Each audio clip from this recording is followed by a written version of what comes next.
Hello and welcome back to Miss Winnock Reads The Great Gatsby. This is chapter 2. We are starting on page 23. About halfway between West Egg and New York, the motor road hastily joins the railroad and runs beside it for a quarter of a mile, so as to shrink away from a certain desolate area of land. This is the Valley of Ashes, a fantastic farm where the ashes grow like wheat into ridges and hills and grotesque gardens, where ashes take the forms of houses and chimneys and rising smoke, and finally, with the transcendent effort of men who move dimly and already crumbling through the powdery air. Occasionally, a line of gray cars crawls along an invisible track, gives out a ghastly creak, and comes to rest, and immediately the ash gray men swarm up with leaden spades and stir up an impenetrable cloud, which screens their obscure operations from your sight. But above the gray land, in the spasms of bleak dust which drift endlessly over it, you perceive, after a moment, the eyes of Dr. T.J. Eckelberg. The eyes of Dr. T.J. Eckelberg are blue and gigantic.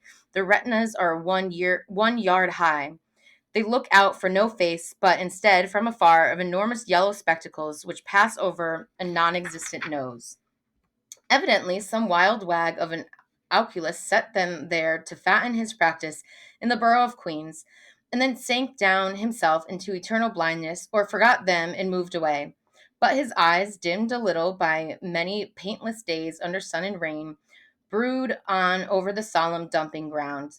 The Valley of Ashes is bounded on one side by a small foul river, and when the drawbridge is up to let barges through, the passengers on waiting trains can stare at the dismal scene for as long as half an hour. There is always a halt there of at least a minute, and it was because of this that I first met Tom Buchanan's mistress. The fact that he had one was insisted upon wherever he was known.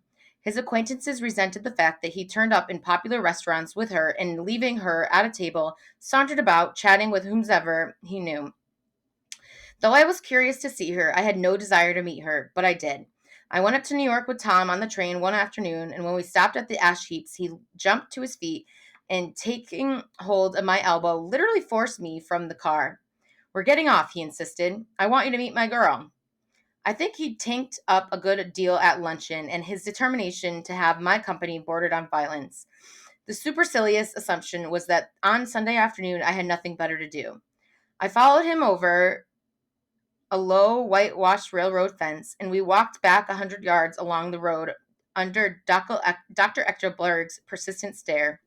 The only building in sight was a small block of yellow brick sitting on the edge of a wasteland, a sort of compact main street ministering to it, and contiguous to absolutely nothing. One of the three shops it contained was for rent, and another was an all-night restaurant approached by a train of ashes.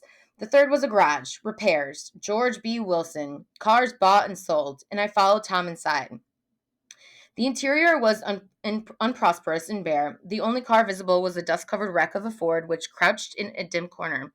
It had occurred to me that this shadow of a garage must be a blind, and that sumptuous and romantic apartments were concealed overhead. When the proprietor himself appeared in the door of an office, wiping his hands on a piece of waste, he was a blond, spiritless man, anemic and faintly handsome.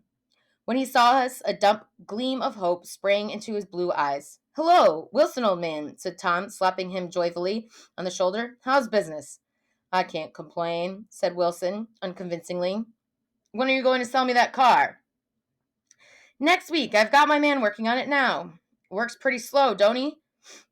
"No, he doesn't," said Tom coldly. "And if you feel that way about it, maybe I'd better sell it somewhere else after all." "I don't mean that," explained Wilson quickly. "I just meant—" His voice faded off, and Tom glanced impatiently around the garage. Then I heard footsteps on the stairs, and in a moment the thickish figure of a woman blocked out the light from the office door. She was in the middle 30s and faintly stout, but she carried her surplus flesh sensuously as some women can. Her face, above a spotted dress of dark blue crimped to chin, contained no facet or gleam of beauty, but there was an immediately perceptible vitality about her, as if the nerves of her body were continually smoldering. She smiled slowly, and walking through her husband as if he were a ghost, shook hands with Tom, looking him flushed in the eye. Then she wet her lips and, without turning around, spoke to her husband in a soft, coarse voice. Get some chairs, why don't you, so somebody can sit down. Oh, sure, agreed Wilson hurriedly and went toward the little office, mingling immediately with the cement color of the walls.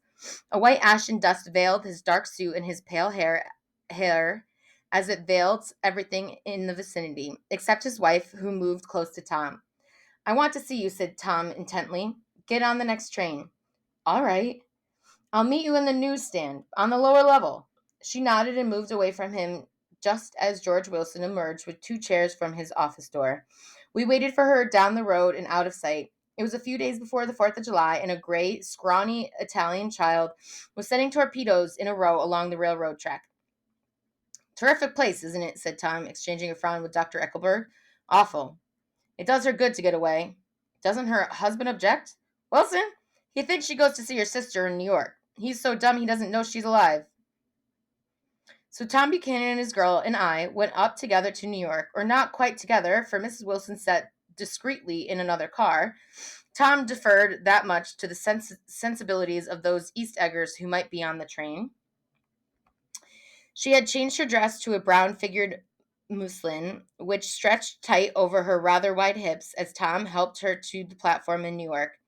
As a newsstand, she bought a copy of Town Tattle and a moving picture magazine, and the station drugstore some cold cream and a small flask of perfume. Upstairs in the solemn, echoing drive, she let 4 taxicabs drive away before she selected a new one. Lavender colored with gray upholstery, and in this we slid, out from the mast of the station into the glowing sunshine. But immediately she turned sharply from the window and, leaning forward, tapped on the front glass. I want to get one of those dogs, she said earnestly. I want to get one for the apartment. That's nice to have, a dog. We backed up to a gray old man who bore an absurd resemblance to John D. Rockefeller. In a basket swung from his neck cowered a dozen very recent puppies of an indenturement breed. What kind are they? Asked Mrs. Wilson eagerly as he came to the taxi window. All kinds. What kind do you want, lady? I'd like to get one of those police dogs. I don't suppose you got that kind. The man peered doubtfully into the basket, plunged in his hand, and drew one up, wriggling by the back of the neck. That's no police dog, said Tom. No, it's not exactly a police dog, said the man, with disappointment in his voice. It's more of an Airedale. He passed his hand over the brown wash rag of a back. Look at that coat. Some coat. That's a dog that'll never bother you with catching a cold. I think it's cute, said Mrs. Wilson enthusiastically. How much is it? That dog? He looked at it admiringly. That dog will cost you $10. The Airedale, undoubtedly there was an Airedale concerned in it somewhere, though its feet were startlingly white, changed hands and settled down in Mrs. Wilson's lap, where she fondled the weatherproof coat with rapture.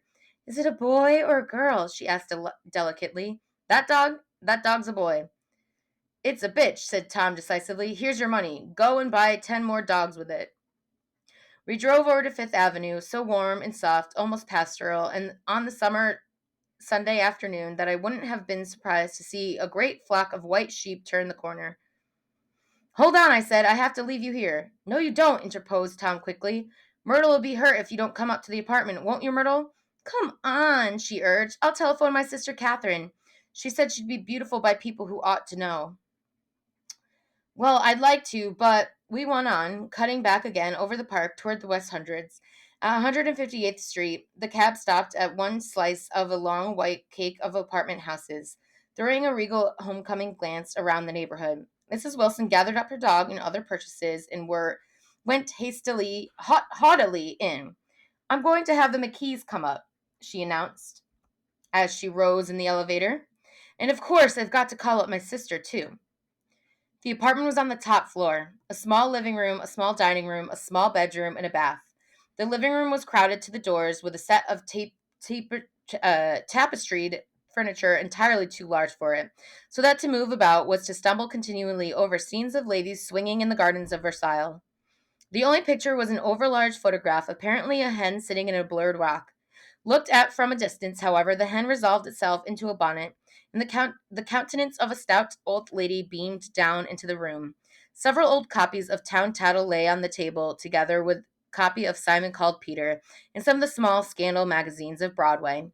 Mrs. Wilson was the first concerned with the dog. A reluctant elevator boy went for a box full of straw and some milk, to which he added to his own initiative a tin of large, hard dog biscuits, one of which decomposed apathetically in the saucer of milk all afternoon. Meanwhile, Tom brought out a bottle of whiskey from a locked bureau door. I have been drunk twice in my life, and the second time was that afternoon. So everything that happened was a dim, hazy cast over it, although until after 8 o'clock the apartment was full of cheerful sun. Sitting on Tom's lap, Mrs. Wilson called up several people on the telephone. Then there were no cigarettes, and I went out to buy some at the drugstore on the counter. When I came back, they had disappeared, and I sat discreetly in the living room and read a chapter Simon called Peter. Either it was a terrible stuff or the whiskey distorted things because it didn't make any sense to me. Just as Tom and Myrtle, after the first drink, Mrs. Wilson and I called each other by our first names, reappeared, company commenced to arrive at the apartment door. The sister, Catherine, was a slender, worldly girl of about 30, with a solid, sticky bob of red hair, and a complexion powdered milky white. Her eyebrows had been plucked and then drawn on again at a more rakish angle, but the efforts of nature toward the restoration of the old alignment gave a blurred air to her face. When she moved about, there was an incessant clicking as innumerable pottery bracelets jingled up and down among her arms. She came in with such a propriety haste and looked around so possessively at the furniture that I wondered if she lived here. But when I asked her, she less immordantly repeated my question aloud and told me she lived with a girlfriend at a hotel. Mr. McKee was a pale, feminine man from the flat below. He had just shaved, for there was a white spot of lather on his cheekbone, and he was most respectful of his greeting to everyone in the room. He informed me that he was in the artistic game, and I gathered later that he was a photographer and he had made the dim enlargement of Mrs. Wilson's mother, which hover over like an ectoplasm on the wall. His wife was shrill, languid, handsome, and horrible. She told me with pride that her husband had photographed her 127 times since they had been married. Mrs. Wilson had changed her costume some time before and now attired in an elaborate afternoon dress of cream-colored chiffon, which gave out a continual rustle as she swept about the room. With the influence of the dress, her personality had undergone a change. The intense vitality that had been so remarkable in the garage was converted into impressive hauteur. Her laughter, her gestures, her assertions became more violently affected moment by moment, and as she expanded, the room grew smaller around her until she seemed to be revolving on a noisy, creaky pivot through the smoky air. My dear, she told her sister in a high, mincing shout, most of these fellows will cheat you every time. All they think of is money. I had a woman up here last week to look at my feet, and when she gave me a bill, you would have think she had my appendicitis out. Appendix out. What was the name of that woman? Asked Mrs. McKee. Mrs. Eberhardt. She goes around looking at people's feet in their own homes. I like your dress, remarked Mrs. McKee. I think it's adorable. Mrs. Wilson rejected the compliment by raising her eyebrow in disdain. It's just a crazy old thing, she said. I just slip it on sometimes when I don't care what I look like. But it looks wonderful on you, if you know what I mean, pursued Mrs. McKee. If Chester could only get you in that pose, I think he could make something of it. We all looked in silence at Mrs. Wilson, who removed a strand of her hair from over her eyes and looked back at us with a brilliant smile. Mr. McKee regarded her intently with his head on one side and then moved his hand back and forth slowly in front of his face. I should change the light, he said after a moment. I'd like to bring out the modeling of the features, and I'd try to get hold of all the back hair. I wouldn't think of changing the light, cried Mrs. McKee. I think it's... Her husband said, shh, and we all looked at the subject again, whereupon Tom Buchanan yawned audibly and got to his feet. You McKees have something to drink, he said. Get some more ice and mineral water. Myrtle, before everybody goes to sleep. I told that boy about the ice. Myrtle raised her eyebrows in despair at the shiftiness of the lower orders. These people, you have to keep after them all the time. She looked at me and laughed pointlessly. Then she flounced over to the dog, kissed it with ecstasy, and swept into the kitchen, implying that a dozen chefs awaited her orders there. I've done some nice things out on Long Island, asserted Mr. McKee. Tom looked at him blankly. 2 of them we have framed downstairs. 2 what? Demanded Tom. 2 studies. One of them I call Montauk Point, the gulls, and the other I call Montauk Point, the sea. The sister Catherine sat down beside me on the couch. Do you live down on Long Island too? She inquired. I live at West Egg. Really? I was down there at a party a month ago. At a man named Gatsby's. Do you know him? I live next door to him. Well, they say he's a nephew or a cousin of Kaiser Wilhelm's. That's where all his money comes from. Really? She nodded. I'm scared of him. I'd hate to have him get anything of mine. This absorbing information about my neighbor was interrupted by Mrs. McKee's pointing suddenly at Catherine. Chester, I think you could do something with her. She broke out, but Mr. McKee only nodded in a bored way and turned his attention to Tom. I like to do more work on Long Island. If I could get the entry, all I ask is that they should give me a start. Ask Myrtle, said Tom, breaking into a short shout of laughter as Mrs. Wilson entered with a tray. She'll give you a letter of introduction, won't you, Myrtle? Do what? She asked, startled. You'll give McKee a letter of introduction to your husband so he can do some studies on him. His lips moved silently for a moment as he invented George B. Wilson at the gasoline pump, or something like that. Catherine leaned close to me and whispered in my ear, Neither of them can stand the person they're married to. Can't they? Can't stand them. She looked at Myrtle and then at Tom. What I say is, why go on living with them if they can't stand them? If I was them, I'd get a divorce and get married to each other right away. Doesn't she like Wilson either? The answer to this was unexpected. It came from Myrtle, who had overheard the question, and it was violent and obscene. You see, cried Catherine triumphantly. She lowered her voice again. It's really his wife that's keeping them apart. She's a Catholic, and they don't believe in divorce. Daisy was not a Catholic, and I was a little shocked at the elaborateness of the lie.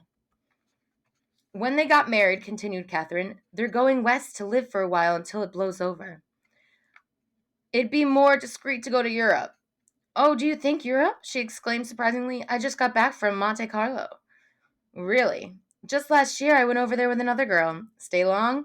No, we just went to Monte Carlo and back. We went by the way of Marcel's. We had over $1,200 when we started, but we got gypped out of it in 2 days in the private rooms. We had an awful time getting back, and I can tell you, God, how I hated that town. The late afternoon sky bloomed in the window for a moment like the blue honey of the Mediterranean. Then the shrill voice of Mrs. McKee called me back into the room. I almost made a mistake, too, she declared vigorously. I almost married a little kike who'd been after me for years. I knew he was below me. Everybody kept saying to me, Lucille, that man's way below you. But if I hadn't met Chester, he'd have got me sure. Yes, but listen, said Myrtle Wilson, nodding her head up and down. At least you didn't marry him. I know I didn't. Well, I married him, said Myrtle ambiguously, and that's the difference between your case and mine. Why did you, Myrtle? Demanded Catherine. Nobody forced you to. Myrtle considered. I married him because I thought he was a gentleman, she said finally. I thought he knew something about breeding, but he wasn't fit to lick my shoe. You were crazy about him for a while, said Catherine. Crazy about him, cried Myrtle incredulously. Who said I was crazy about him? I never was any more crazy about him than I was about the man there. She pointed suddenly at me, and everyone looked at me accusingly. I tried to show by my expression that I had played no part in her past.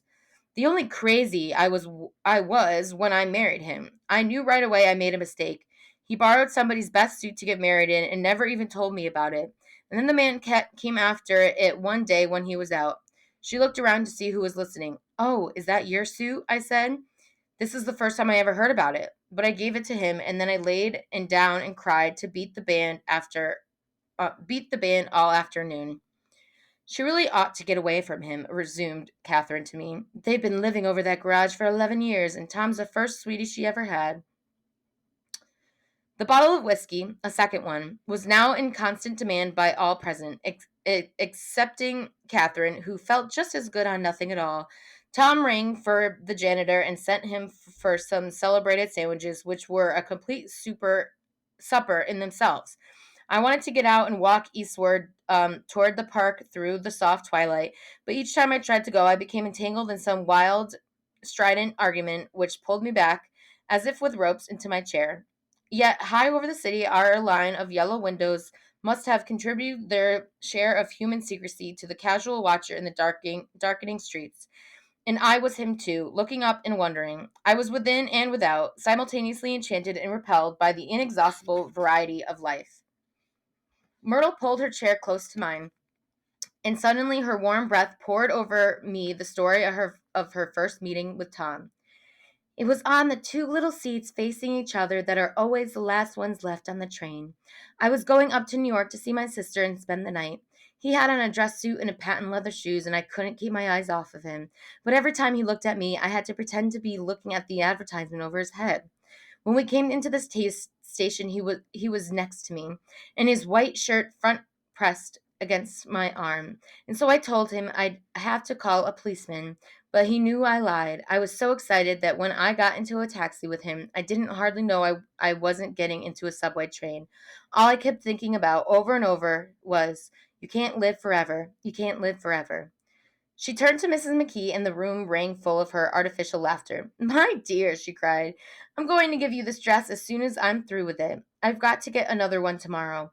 I'm going to make a list of all the things I've got to get. A massage and a wave and a collar for the dog, and one of those cute little ashtrays where you touch a spring, and a wreath with a black silk bow for Mother's grave that'll last all summer. I've got to write down a list so I won't forget all the things I got to do. It was 9 o'clock. Almost immediately after, I looked at my watch and found it was 10. Mr. McKee was asleep on a chair and his fist clenched on his lap like a photograph of a man of action. Taking out my handkerchief, I wiped from my cheek the remains of the spot of dried lather that had worried me all afternoon. The little dog was sitting on the table, looking with blind eyes through the smoke, and from time to time groaning faintly.